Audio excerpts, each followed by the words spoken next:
Hallo julle, ek is Luzon van Swift en ek het die groot voorreg om langs aan Skalkbuitendag te staan. Ons is hier by die Dorland Speenkalverveiling.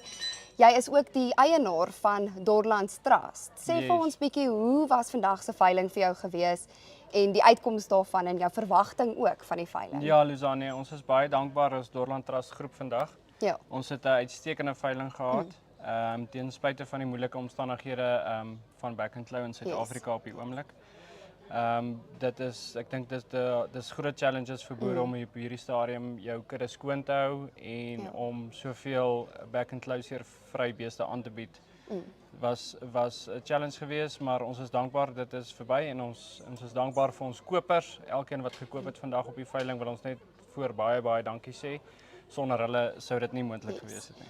Nee, dit is wonderlik om te hoor en wat was jou verwagting met die aanlyn koop van vandag? Het jy gedink dit gaan so goed doen of? Ek het eerlikwaar nie gedink dit gaan so goed doen nie. Ek het gedink ons gaan maar markverwante pryse kry.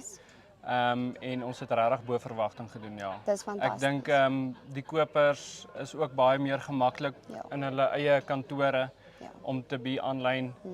Dit is na COVID het die hele aanlyn veiling het baie pos gevat en baie spoed gevat na 2020.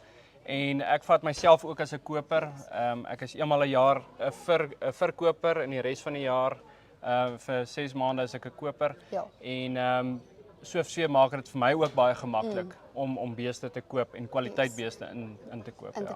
Maar weer eens baie geluk op hierdie reuse sukses van 'n veiling wat jy vandag gehad het en ons hoop om jou gou weer te sien. Dankie Luzane, ek waardeer.